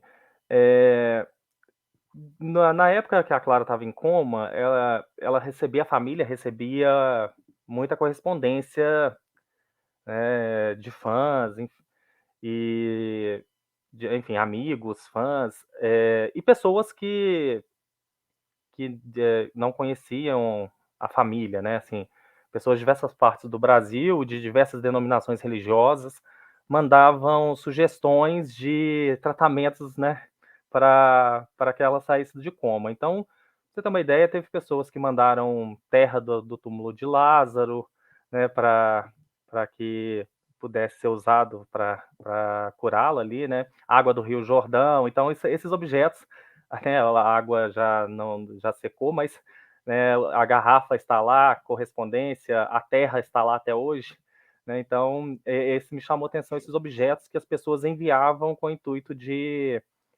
que a Clara saísse do coma, né, sugerindo tratamentos, assim, espirituais, principalmente, na sua grande maioria. Mas, tem um outro objeto que a gente só levou para o instituto agora, recentemente, né, depois do falecimento da dona Mariquita, que é um pedaço do cabelo da Clara, que a dona Mariquita cortou quando ela estava em coma, né. Então, quando ela viu que a Clara não sobreviveria, ela cortou um pedaço do cabelo da Clara no hospital para guardar de lembrança. Então esse cabelo tá lá, né, então a gente levou agora, recente, né, depois do falecimento dela, da dona Mariquita. Então esse é o objeto que mais me chamou a atenção, que é uma mecha do cabelo da Clara que foi cortado pela irmã para guardar de lembrança, né. E quando o memorial estava aberto, com as exposições que você contou, Marlon, o público era grande, as pessoas ainda têm essa boa lembrança da Clara, ela atraía turistas de outras cidades. Como era esse movimento do memorial? Sim, o grande problema ali, né, não vejo até como problema, mas é porque a cidade é muito pequena no interior de Minas, né, então muitas pessoas não conhecem a cidade, né, a cidade, e assim, os fãs da Clara ela tem fã pra todas as várias partes aí do país, né. Então a gente recebia muito turista, assim, principalmente na época do festival, em agosto, porque aí as pessoas deixavam para viajar, aproveitava as duas coisas, né, o festival e aproveitava e conhecia o memorial, a exposição. Mas a gente, já recebeu visitantes de diversos lugares, né, então a gente já recebeu visitantes, né, dos Estados Unidos, da Noruega, né, tem uma norueguesa que veio da Noruega para conhecer o memorial, que é muito fã da Clara, né, que conheceu a obra da Clara no Rio de Janeiro, numa visita dela ao Rio, aprendeu português e veio da Noruega para conhecer, o espaço, né. Então, assim, a gente recebe de diversos lugares, mas a maioria é de fora, né, de Minas, né, principalmente do Rio de Janeiro. E apoio da prefeitura vocês nunca tiveram? A gente agora a gente teve, né, a gente não tem apoio de poder público, assim, né, formalmente, né, a gente não tem, a gente não recebe subvenção da prefeitura, nem do estado, nem de nada. Essa verba, né, que veio através da lei Aldir Blanc, veio a partir também da Secretaria de Cultura da última gestão, né, que nos ajudou nesse processo de inserção do Instituto dentro da lei, né. Então foi o apoio que a prefeitura fez com a gente, né, no ano passado, né, na gestão passada. Mas apoio, assim, anualmente, a gente não tem de nenhuma esfera do poder público, né. Apoio financeiro. O Marlon, você é um cara jovem e eu imagino que quando você começou esse trabalho, você tinha algum conhecimento da obra da Clara Nunes? Você se transformou em fã com o trabalho ou foi trabalhar porque era fã? Só para entender a sua ligação com a Clara Nunes, com a obra da Clara Nunes. Não, eu conhecia não profundamente, né, não a gente, né, eu também sou de uma cidade que não é muito grande, né, Conselheiro Lafayette, uma cidade, e assim, uma cidade, geralmente cidade pequena, você não tem muito acesso a discos, né, essas coisas. Eu conhecia geralmente as músicas que a grande maioria conhecia, né, que são sucessos, assim, de Clara Nunes. Eu tinha disco da Clara, mas coletâneas que geralmente traziam os grandes sucessos. A obra inteira eu não conhecia, eu só fui conhecer no projeto, né, e foi uma surpresa saber que o primeiro disco dela era de bolero, né, que eu nunca imaginava que Clara tinha gravado bolero, né, então um disco inteiro só com boleros e versões de músicas estrangeiras, né. Então só fui conhecer mesmo a obra toda, né, não só durante a pesquisa, quando eu entrei na pesquisa que a gente foi ouvir todos os discos, né, analisar as músicas, né, então foi por conta da pesquisa mesmo que eu aprofundei na obra da Clara, né. E tem alguma coisa hoje online do memorial? As pessoas podem consultar o memorial. Assim, olha, eu moro longe de Caetanópolis, eu não sei quando eu vou poder visitar, quando vai reabrir. Tem coisas para serem vistas pela internet, Marlon? Então, a gente tem o site do instituto, né, que é o institutoclaranunes.com. No site a gente tem uma parte do memorial, né, a gente fala um pouco da Clara, do que é o instituto, o memorial, das exposições, tem vídeos lá, né, além de vídeos das exposições, programas que gravaram no próprio memorial, né, então estão disponíveis lá. A gente fez um pequeno documentário para a exposição Clara Mestiça, que também está no site, né, com depoimentos da Bibi Ferreira, da irmã da Clara, do Elifas Andreato, sobre a exposição, né, e outras pessoas. Além do canal no YouTube que a gente tem, né, que é do Instituto Clara Nunes, em que a gente tem também alguns vídeos, né, sobre depoimentos de amigos da Clara e familiares, enfim, então a gente disponibiliza lá no YouTube, né. A nossa ideia, essa exposição que a gente desmontou, Clara Mestiça, a gente está trabalhando para colocá-la virtualmente, então quem não pôde visitar, né, vai ter a oportunidade de ver no site do Instituto, né, a exposição virtual. E essa próxima também, que é a próxima a gente vai chamar Quando Vim de Minas, né, em referência à música não vou errar o nome do compositor, né, o Xangô da Mangueira, que eu sempre troco o nome do compositor, do Xangô da Mangueira, né, então, como vai fazer referência a Minas Gerais, né, então a exposição, né, vai chamar Quando Vim de Minas, que a ideia é para inaugurar ainda esse semestre, né. Assim que terminarmos a obra, a gente começa o processo de montagem, né. Então no site do Instituto e nas redes sociais, né, Instagram e Facebook. E Marlon, você fez curso de História? Qual foi esse curso? História, isso. Eu sou formado em História, né, graduação, mestrado, então, em História. Estou terminando o doutorado também, sempre pesquisando música, né, então sempre na área da relação Isso história e atrás de música. você são CDs? São os discos, né, gosto pouco, né, de música. Dá para Então, ver.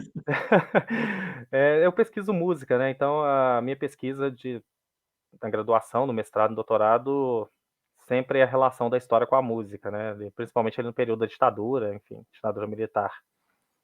Muito bacana, que trabalho sensacional. Eu queria te dar os parabéns, mas também te dar um muito obrigado por esse trabalho voluntário de preservação de memória, né? Porque muitas vezes o poder público ignora isso, a maioria das vezes ignora, e aí são pessoas como você que preservam essa história, né, que vão deixar o legado do legado, né? Isso é muito bacana. Queria agradecer a entrevista e agradecer esse teu trabalho, viu, Marlon? Parabéns. Marcelo, eu que agradeço, né? A gente faz o que a gente pode, né? Então, a gente tem 16 anos que eu estou lá no memorial, né? Fazendo esse trabalho de conservação do acervo. Vou continuar por muito tempo, né? Eu e Silvia, a gente está lá, a gente chegou, né? Não sabemos o porquê, né? Como diz a dona Mariquita brincava com a gente que é karma, né? Que a gente tem um karma para cumprir aí, então, mas a gente faz o que a gente pode na medida do possível e o trabalho vai junto com a família, né? A gente vai mantendo o espaço, se possível, esse ano ainda de volta para visitação e gostaria de convidá-lo para visitar o memorial assim que reabrirmos, né? E agradeço pelo convite de participar aqui do seu canal. Obrigado, Marlon. Eu que agradeço. Tchau.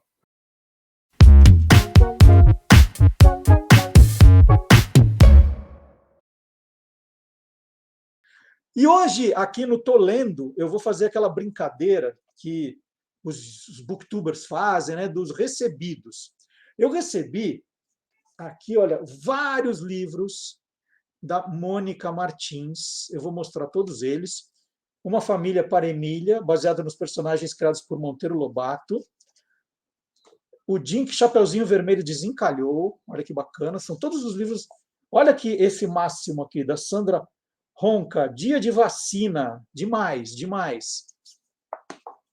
Outro da Mônica, O Laço, com ilustrações da Sandra Ronca.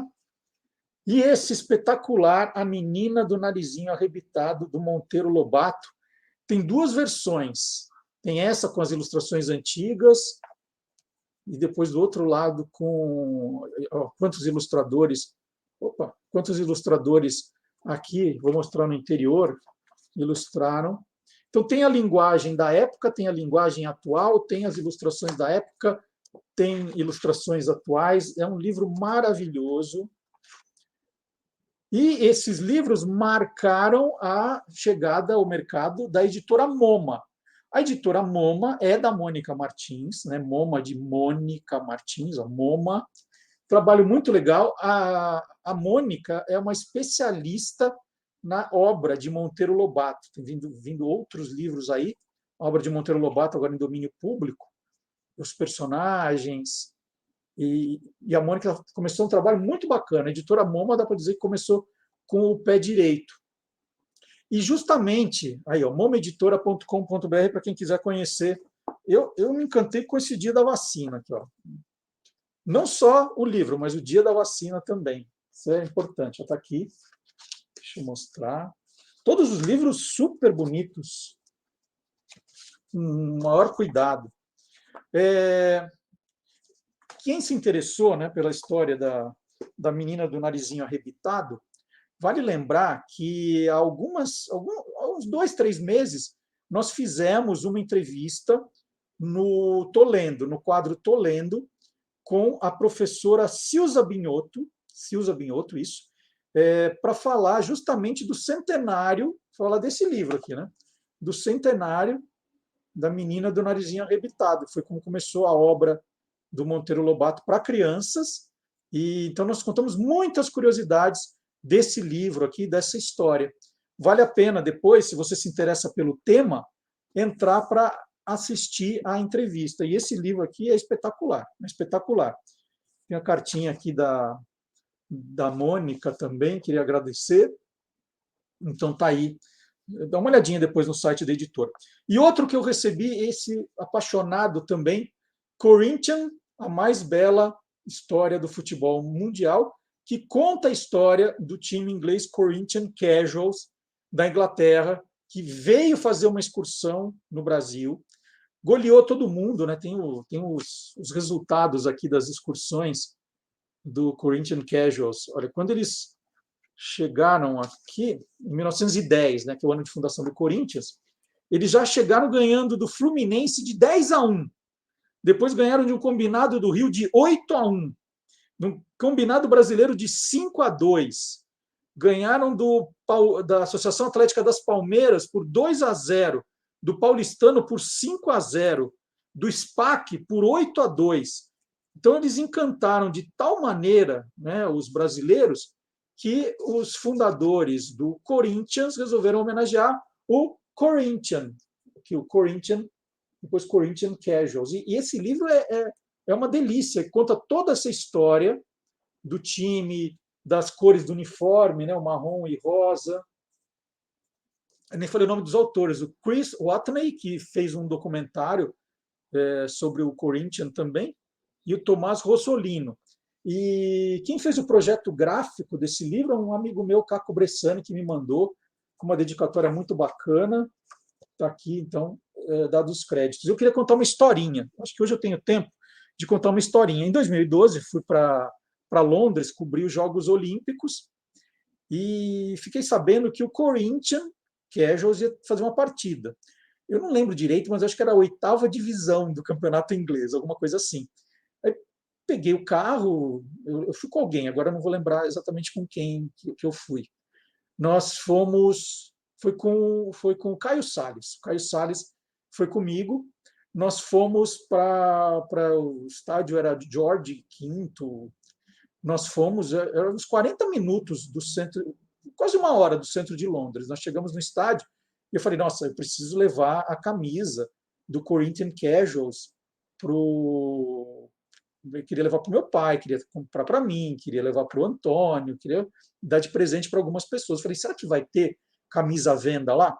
Então eu cheguei no estádio e antes e era um estádio desses minúsculos, né? Tem uma tribuna de honra minúscula com 2 andarezinhos, o resto todo mundo fica em pé em volta do campo. E nem tinha tanta gente assim.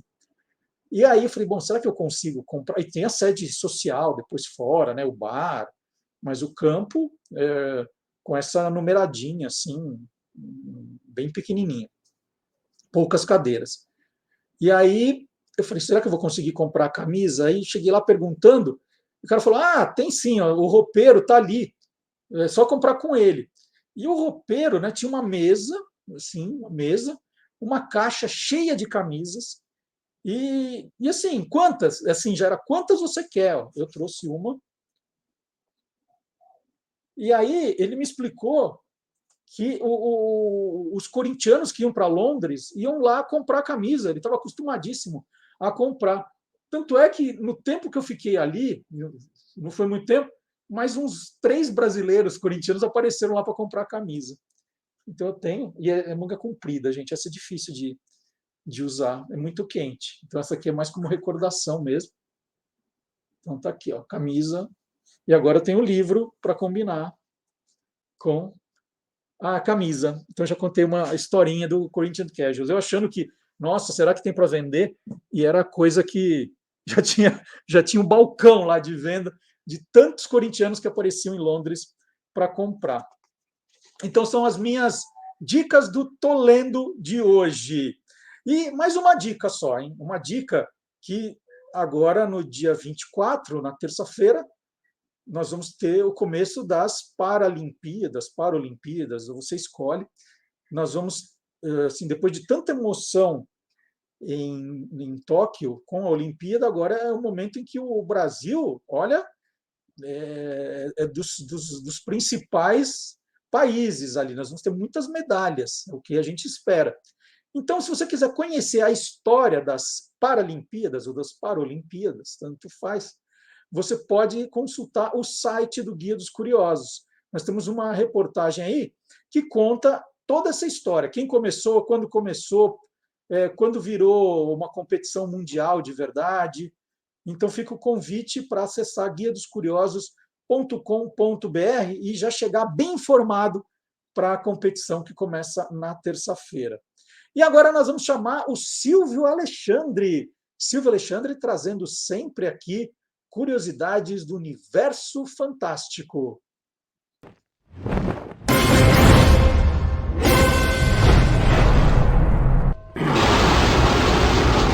Universo fantástico.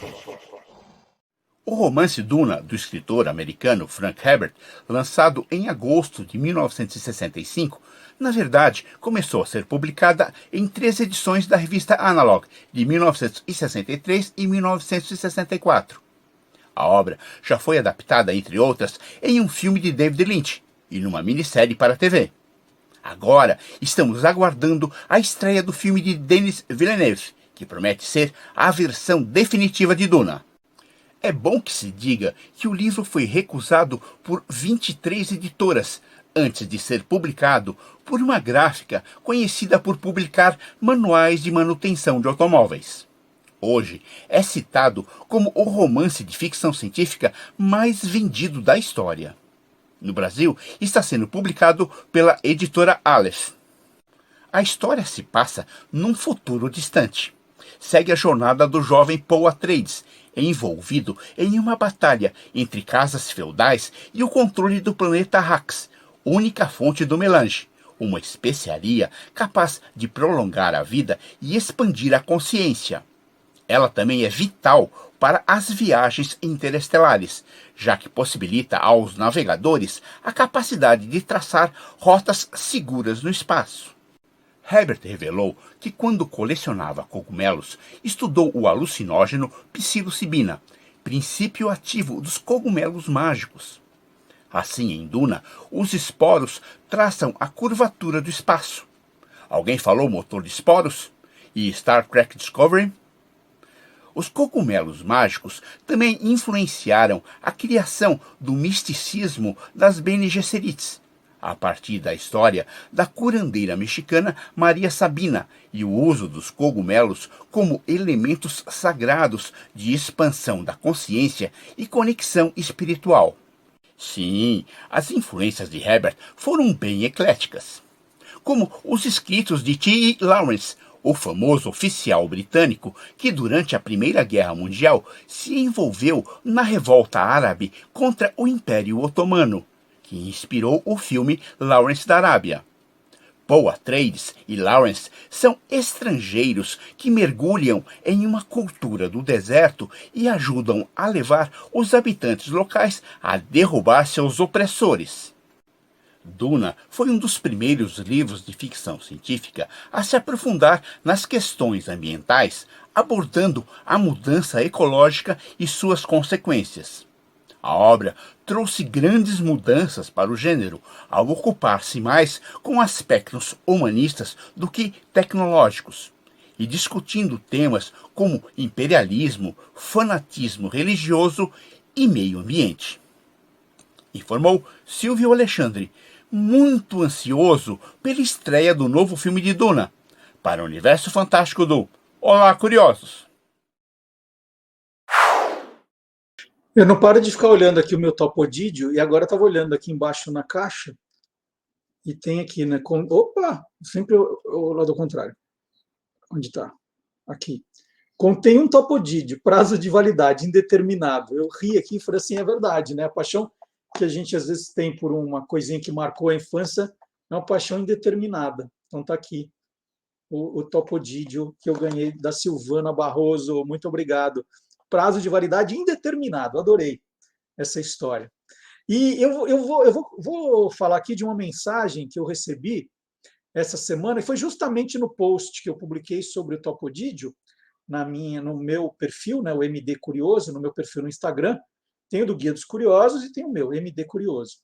E eu falei do Topodídio lá, no dia que eu ganhei, fiquei muito emocionado com o presente.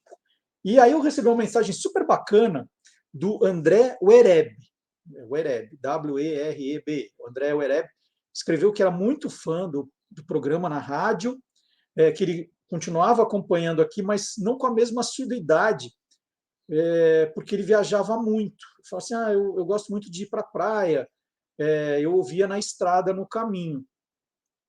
Então, por isso que é importante eu reforçar algumas coisas aqui. Eu escrevi para o André, e estou contando isso porque agora nós estamos também em podcast. Você não precisa falar assim, puxa, eu vou gastar o meu pacote de dados para ficar vendo no YouTube, no carro, não dá, né? Não tem a menor condição.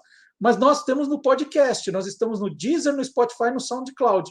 E aí eu expliquei para o André, você baixa antes de sair, né? Baixa o programa e vai escutando pelo seu celular, como se fosse rádio. Né? Nós fizemos toda uma mudança aí para tornar possível, porque muita gente pedia que ela queria ouvir o programa, não queria ver. Eu não quero ver o Marcelo, não quero. Né? Então, e tem as pessoas que ainda viajam, vão para a praia, vão para o sítio no sábado de manhã, embora você possa ver a hora que quiser. Né? Essa é outra vantagem da rede. Você não pode ver no sábado de manhã. O Albertino, por exemplo, se não me falha a memória, ele faltou sábado passado. Ele disse que, gente, estou passando por aqui para dizer que eu não vou conseguir assistir, mas eu posso ver a hora que quiser. Essa é a ideia. Você pode ver a hora que quiser. Inclusive, se você perder o programa número 3, você entra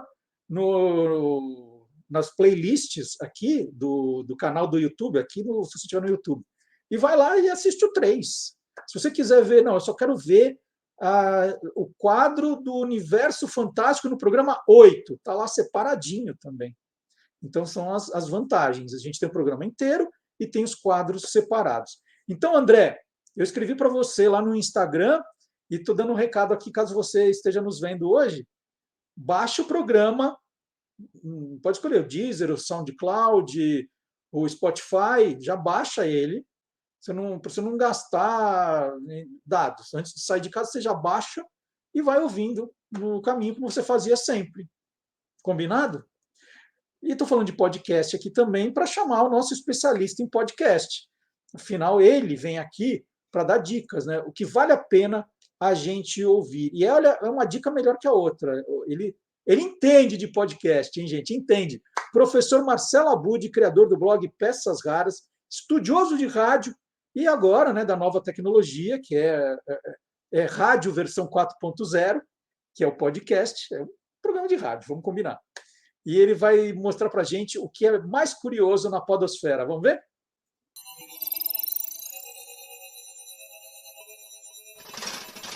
Hoje pode. Com Marcelo Abud. O podcast é acompanhado via streaming, ou você pode fazer o download para ouvir on demand. É isso aí, no nosso dia a dia, o que não falta são palavras em inglês. E talvez você já tenha usado o aplicativo Duolingo para treinar a prática da língua inglesa ou até de outras línguas. Afinal, são quase 9 anos desde que o aplicativo foi criado em 13 de novembro de 2012. E no Brasil, já faz algum tempo que é referência no estudo de línguas. Hello. A ideia é treinar a língua por meio de exercícios que utilizam sons para fixar o aprendizado e a pronúncia. Se você ainda não conhece o Duolingo, ele está disponível gratuitamente para iOS e Android. Em pouco tempo, o aplicativo se tornou o número 1 na categoria Educação da Google Play Store. Pois bem, se um dos trunfos do Duolingo é ensinar o inglês por meio da sonoridade, nada mais justo do que a gente imaginar um podcast. E ele já existe. Lançado em julho e com 8 episódios previstos nesta primeira temporada, o Histórias em Inglês está nas principais plataformas de podcast e também no YouTube. No Spotify, já chegou ao primeiro lugar entre os podcasts mais ouvidos do Brasil, disputando esta liderança com a audiosérie Paciente 63, da qual já falamos também aqui no hashtag Hoje Pode. O primeiro episódio do Histórias em Inglês do Duolingo traz histórias de pessoas que quebraram barreiras em suas profissões. Por exemplo, o primeiro astronauta negro dos Estados Unidos. Acompanhe um trecho.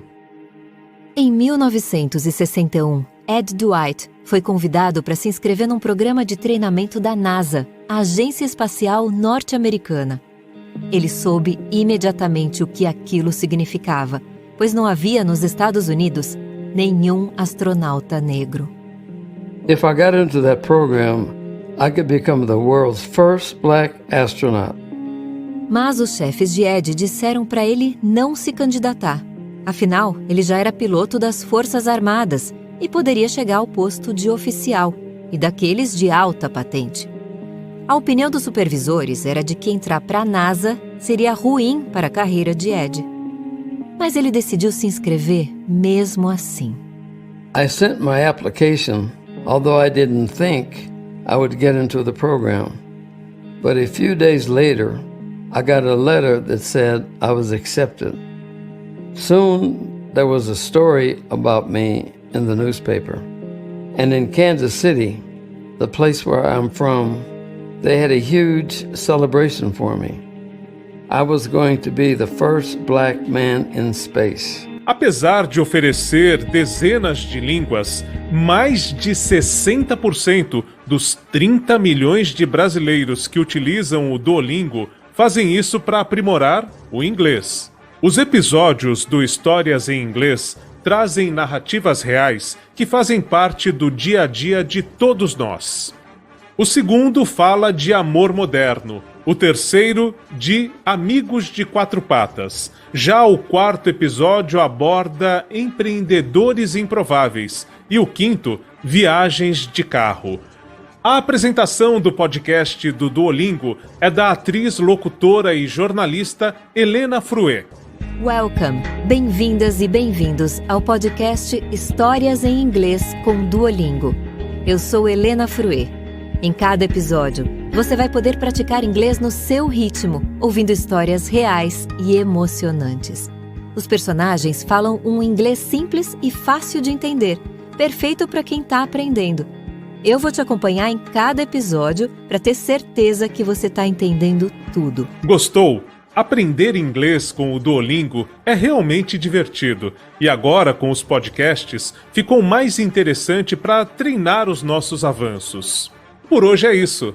Bons estudos, boa diversão e até a próxima, quando eu volto com mais novidades da Podosfera, o incrível universo dos podcasts. Goodbye!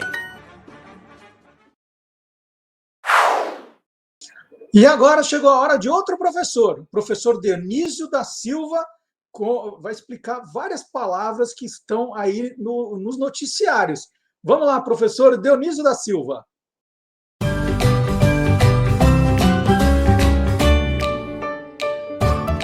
Palavra nua e crua. Olá, amigos. Grandes sábios da antiguidade já acreditavam em reencarnação. Davam um nome chique, metempsicose, transmigração, e os espíritas usam mais reencarnação. Resumindo, a reencarnação seria assim uma segunda edição revista e melhorada de nós mesmos. Bem, está ocorrendo uma reencarnação de algumas palavras. As palavras vão e vêm e voltam. Esta semana, por exemplo, voltaram simonia, que foi nome de uma operação policial aqui no Rio, porque estavam vendendo favores públicos, vendendo coisas sagradas.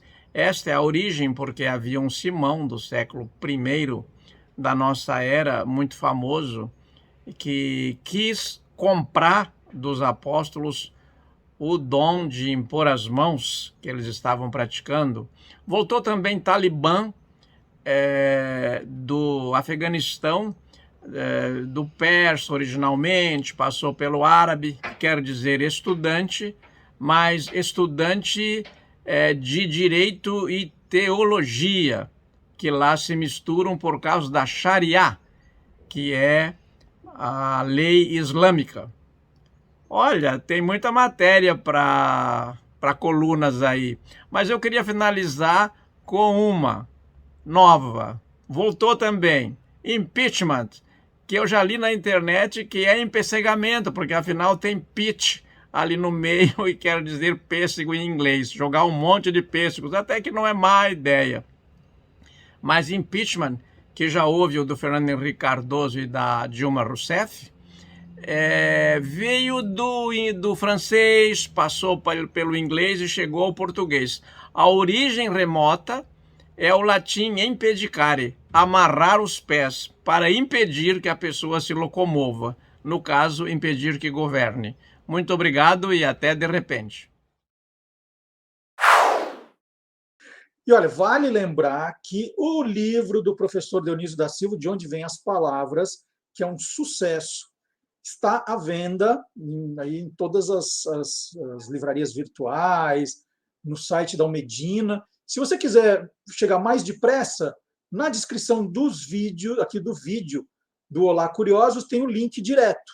Então, você quer saber como comprar o livro do professor Fábio Dias, do professor Dionísio, do Guilherme Domenichelli, do Guia dos Curiosos, edição fora de série, o link está aqui na descrição do vídeo, para facilitar a sua vida. Edição fora de série, já, presentão, hein? Então, para facilitar e outros, né? Vamos colocar os livros citados nessa edição também na descrição do vídeo do Olá Curiosos.